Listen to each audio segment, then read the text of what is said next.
Hey everybody, and welcome to the follow-up question. I am Ben Stemrick, and we're here with Mark Pinsley, and today we're going to be talking about DOGE and the effect on the Lehigh Valley. We're here at Inkwell in Allentown, a great venue, perfect place to do this, and we're going to really dive into these certain topics and how some of the things we hear on a grander scale when they talk about big budget bills, and when you hear DOGE, how it can affect us here on a local level in the Lehigh Valley. Now, Mark, you're the controller here in Lehigh County, so you have firsthand experience with a lot of this stuff and how it really gets ingrained and driven in here on a local level and what it ends up doing.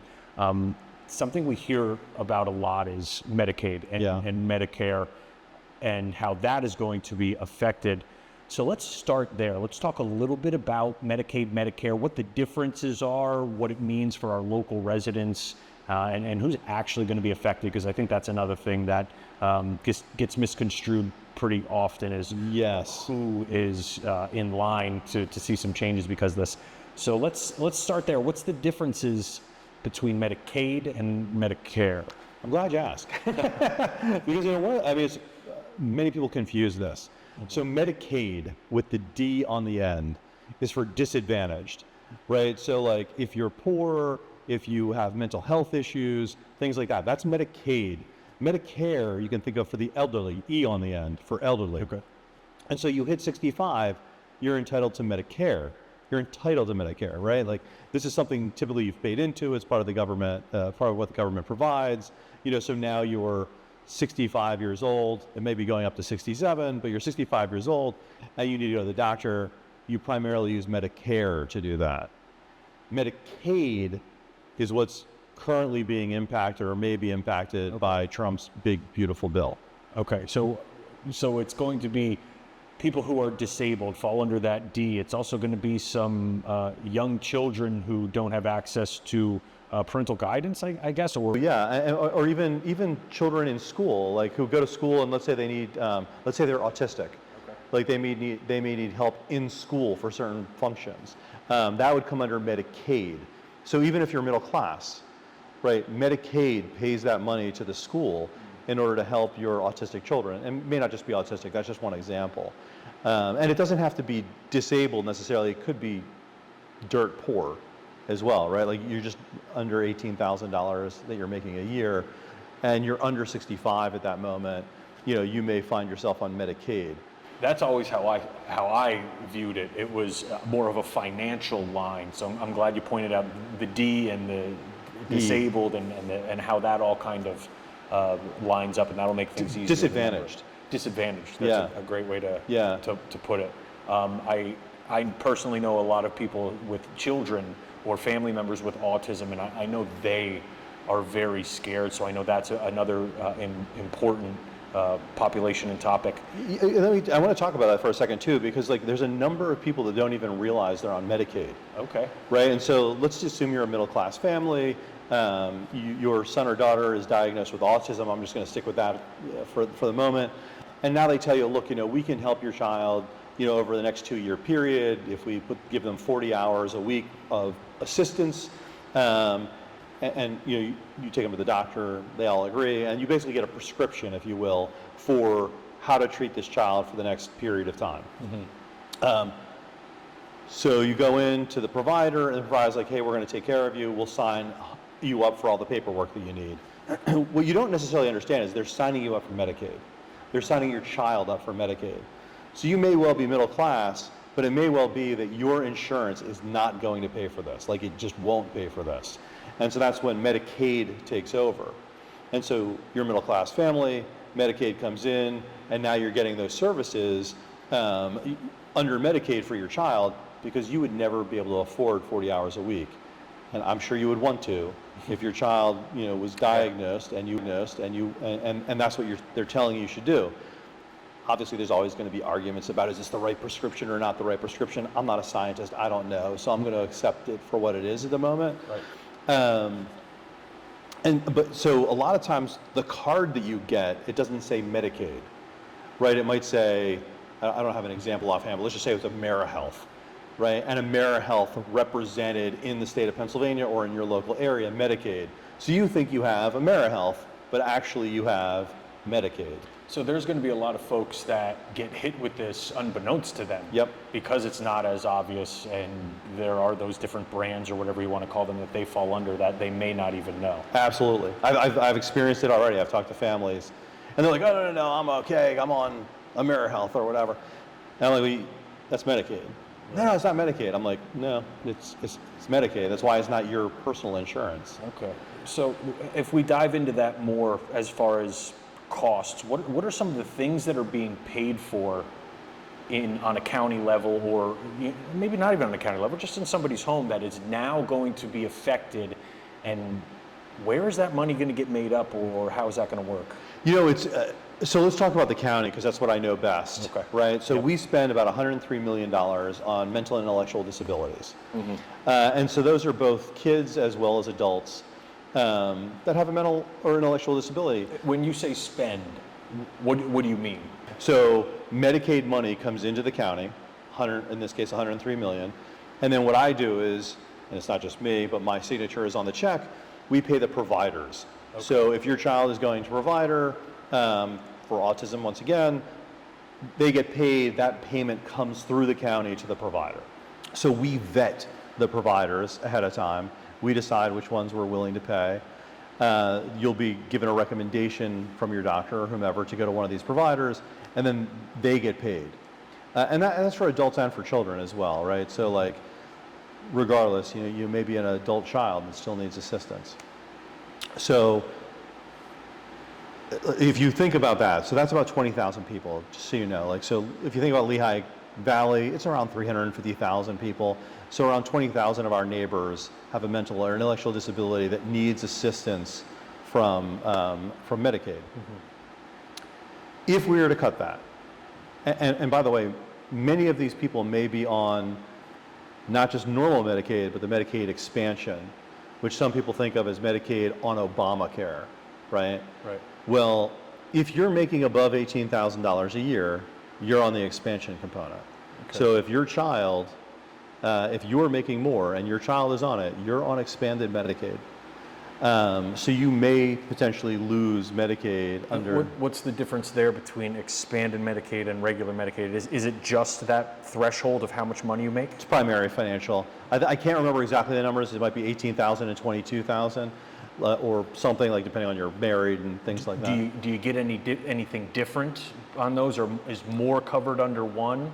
Will one be affected more than the other under this bill? There is a little bit less that is covered under the Obamacare, the expansion. I can't remember exactly what that is, but there's less coverage available.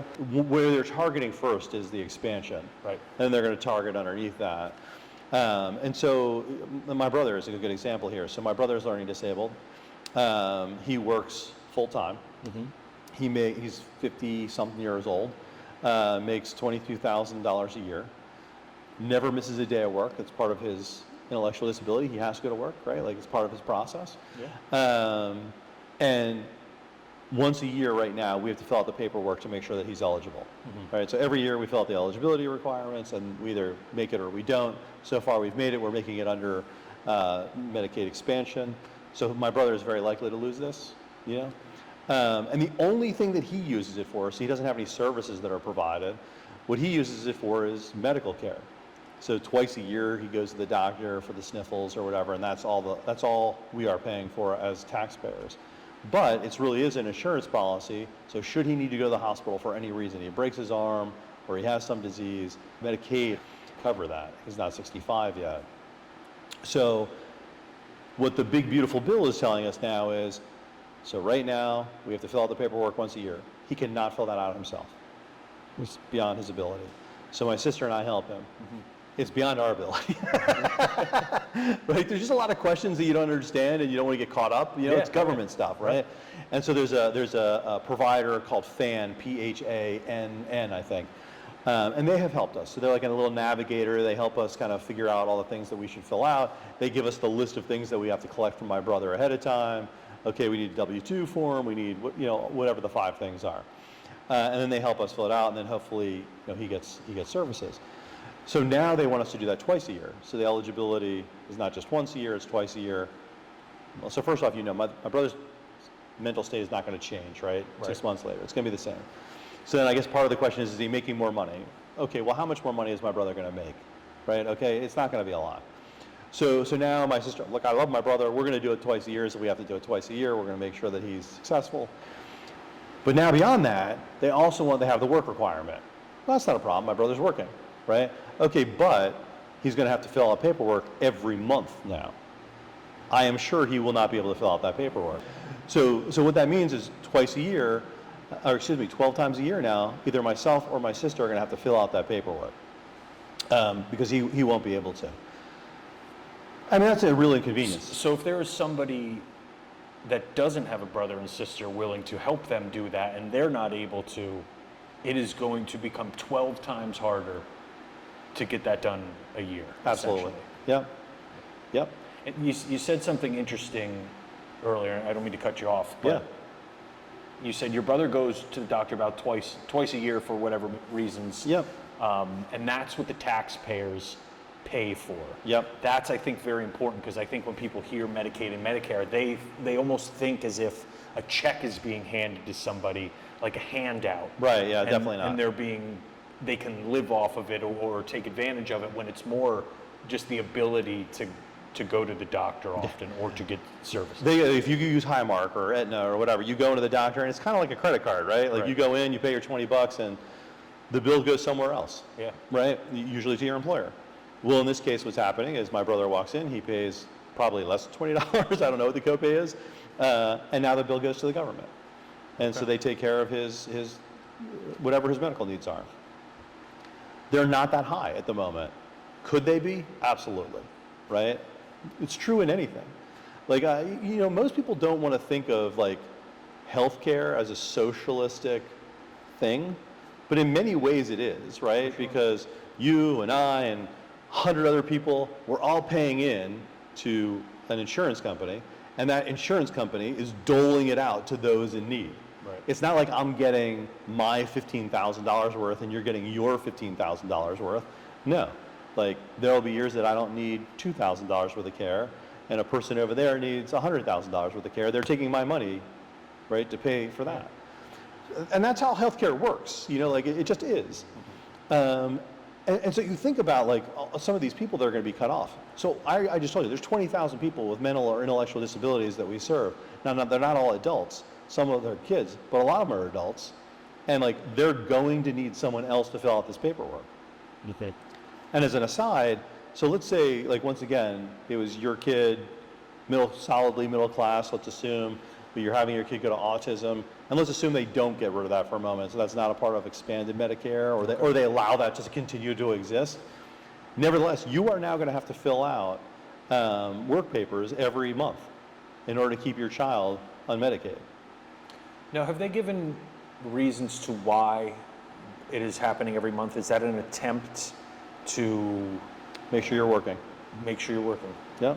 Okay. That's the Medicare. That's the new, like, make sure you're working requirement. And here's the thing. So it's my brother. He's got 14 pieces of paper he's got to fill out. The 2 eligibility forms and the 12, monthly statements that he's going to have to fill out. None of which he'll be able to fill out on his own. Nevertheless, so we have 14 pieces of paper for him. And then I've got 20,000 other people in Lehigh County that also have to fill out 14 pieces of paper a year. Who the freakazoid is going to process all that? Right, yeah. Right? Like, because not only are they cutting Medicaid, they're cutting the staff, right, that supports Medicaid. So whoever is submitting, I don't know where this money is going to come from or where it's going to go. Like, I submit my paperwork. What happens if something's wrong? Who's going to process that? And how long is my brother going to be without? If I made a mistake in processing one of those pieces of paper, there's nobody there to call. So where it went from there used to be an opportunity for failure in the system if that one time a year it wasn't filled out and he got sick, but now it's every single month. And what about the people that can't work, that aren't expected to be able to work? So there is a waiver. I'm not sure exactly what the waiver looks like. I've seen bits and pieces of the big beautiful bill, but I haven't seen exactly what that looks like. Okay. But here's an example. Let's say you're a pregnant woman, you're in your 6th, 7th month, whatever. All of a sudden and you've been working, by the way, right, in order to be on Medicaid. And now your doctor's like, you need bed rest. The pregnancy's going to go bad. Well, so now you've got to send in basically a doctor's note explaining what the problem is in order for you to continue to be on Medicaid. Right. Every month until your pregnancy is over. And once your pregnancy is over, I don't know how long you have before you have to go back to work in order to continue your Medicaid. But there's going to be a number someone's going to have to follow. Right. So now as a woman, you're basically turning over your medical records to the government every month. We've talked a lot about Medicaid. Medicare is obviously a big topic too. When we look at the amount of beds that we have here in the county, whether it's Cedar Brook or other nursing homes, those, each bed costs a certain dollar amount. Yep. Talk to me about that. How is that going to change at all, and where does that get made up? So right now we get about $67 million for Medicaid for our nursing home in order to help cover our citizens that are living in Cedar Brook. So despite it being a retirement home, it is still under Medicaid. Correct. Okay. It's a nursing home. A nursing home. Yep. Okay. And so that's, by the way, that's not enough. $67 million is not enough. We have about, 500 and some beds. We need another $37 million approximately dollars in order to fund the nursing home. And we've got a good nursing home. It's been accredited, it's got awards. But we're not making any money on this. We're not a for-profit organization. And what we do is we meet the requirements that we have to meet. So how many nurses are there per bed? How many, I don't even know all the how manys, but there's a bunch of how manys that we have. Well, we meet those. So let's assume now that gets cut by 10%. What's going to happen? I was going to say Aunt Mary's going to come to your house and you're going to have to take care of her, right? But there's a law against that. We have to maintain that. So for some period of time, we're either going to have to cut other services in order to pay for the people that are in the beds right now, or we're going to have to raise taxes for a period of time in order for those extra 10% that we can't afford any longer, right? And then we're going to have to let them die off and not replace them, right? We're shrinking the population. Or, alternatively, because we don't actually know how the cuts are going to come. So let's assume, for example, in a nursing home that a typical bed costs about $10,000 a month. That's a reasonable price, right? And then let's say that Medicaid is going to cut 10%. They have two ways that they could cut that 10%. One way is they could say, okay, you guys we'll imagine 500 beds, and we're going to cut 50 beds. So you only have 450 beds. That's one way to cut. And that keeps all the beds whole. That keeps all the beds whole. 450 that are left whole. Correct. The other way they could do is say, of that $10,000, we're going to cut out $1,000. And now we're only getting $9,000 per bed. So you would still have your 500, but they would getting 10% less care or funds for care or whatever it is they would need. Which would basically make it impossible. Right. So they would have to change the number of nurses per bed. They would have to allow us to change something because we're not profitable. There is no $1,000 to take away from us, right? And even if you're like, oh, well, there's fraud, waste, and abuse, there isn't enough fraud, waste, and abuse to make up $1,000 for every bed every month. It's not going to happen. Right. And by the way, there's filial laws in Pennsylvania. So filial laws are something that's not really well known because luckily they're not used very often. But basically it means that you are responsible for your indigent parent. And if your parent is on Medicaid or is in a bed that is a Medicaid bed, your parent is indigent. So you have them in the nursing home. The nursing home now is cut by $1,000. Guess who's financially responsible? You are. Even if you've never had any relationship with your parent here in Pennsylvania, you still fall under you're financially responsible for taking care of that. Yep. Unless your parents abandoned you when you were a child, or there's some reason. But this has not been used that often in the past, right? There was one gentleman here in Lehigh County. His mom went to a nursing home. She was there for some period of time. He got a $93,000 bill. And he took it all the way up to the Pennsylvania Supreme Court because like he didn't put her in that home. Right. He had nothing to do with it. Supreme Court sided with the provider. He owed a $93,000. So that could happen to you, right? Like I'm not saying it will happen to you, but it could happen to you. And by the way, we could stop that. Like the law is a Pennsylvania law. You know, we could go to our legislators and get them to stop that. There is a bill that I think has been proposed, either HB 64 or 65, one of those numbers. If we can get our legislators to say that's not going to on the table anymore, at least then, especially private providers won't come after you. Like, so it's at least a little bit of security, not a lot, but some. Right, which it sounds like if things go the way they look like they're going to go, they're going to probably be forced to come after children more for that, to make up that 10%, because somebody's going to have to make Somebody that has up. to pay. And that could just be in taxes. Like we could end up having to raise taxes, and everybody pays more in order. And we have to decide that as a community, right? Like, so do I care enough about you that I want my taxes raised, or do I not care about you?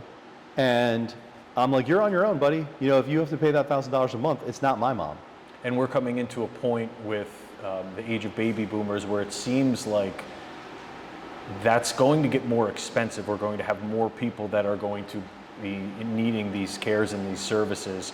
So the idea of cutting 50 beds doesn't sound like a solution either. It sounds like a financial solution, Right. but one that leaves 50 people out on the streets, or in their home, with their kids, yeah.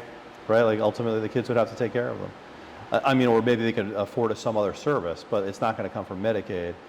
And ultimately, it is a tax. Like ultimately, I have a very hard time believing that we're going to let older adults that are in need of nursing homes be stuck somewhere. Right. Maybe we will. Maybe I'm wrong. But if we do choose to treat our elderly with respect, that's going to come to a local tax rather than a federal tax. When we talk about private nursing homes, I assume they also get paid out from Medicaid and or Medicare. So this would also affect private nursing homes and folks in those, and by essentially raising the cost. Yeah, and so what they would do, so first off, they would probably be the more likely ones to sue than the county. But I think the county, by the way, they could also pass a local ordinance basically saying we'll never come after you for the filial laws, right? We could do that locally. When you say sue, do you mean the private ones are more likely to sue for the filial laws, sue the children, or Yes. sue the government? No, sue the Okay. children. Right. So, you have your parent there, they had an expectation that they were going to get this much from the government, now they're getting less than that, they'll come after you for it. It's much more likely that a private company will do that than the county. But the county could come out and say they're not going to do it, right, through an ordinance and make it clear that they're not going to do it. But the way the private companies would work, and work today, by the way, it's about their mix, right? So they want the highest mixture of private pay because they're getting the most money from the private pay. And then what ends up happening is eventually you run out of money, and when you run out of money, you go into Medicaid, and then they don't throw you. They're not going to throw you out, right? Like, so they're going to continue care during that period of time. If all of a sudden they're getting less from Medicaid, what they're probably going to do is charge the private pay more, which means that they're going to run out of money faster, Right, yeah. right? And end up on Medicaid. But like they're going to have to do some kind of mathematical wizardry to make it all work. Yeah, and I think it's also important to understand that even though we are still talking in hypotheticals about the bill, it is a math equation. It's a math equation. And you cannot get to where they have their numbers without cutting Medicaid parts of Medicaid and Medicare. It's just not. It's not possible. It's not mathematically possible. I think that's. And that's why, like, you'll see Ryan McKenzie, right, talking about, like, we're only cutting off, the people that don't deserve it, like the people on Obamacare. Like, so he's very willing to cut my brother off. Right. Right. Like, Yeah. and people like my brother, and I believe he has no idea. Like, I don't know him well enough, but I don't think as a human being, if he understood that he would be willing to do that, or at least I hope not. And as controller, I have reached out to his office as controller, not as an activist, not as a citizen, not as anything, but as a controller, to talk to him, and his office won't talk to me. and I got the same form letter everyone else gets, like, oh, thank you for caring about Medicaid. Well, I think that kind of speaks volumes at where that representative is when it comes to this and what he's going to end up doing. Absolutely. And has already kind of shown that. Now, I know this DOGE, this government efficiency stretches far beyond Medicaid and Medicare, and we're going to talk a lot about that and some other topics. We are going to stick to some health topics for a little bit as well. Yep. So before we move on to our next topic, I want to thank you guys for watching. Please do like and subscribe, because we are going to have more of the follow-up question where we do explain how DOGE is affecting us here in the Lehigh Valley. So stick around just a little bit, and we're going to have more coming up.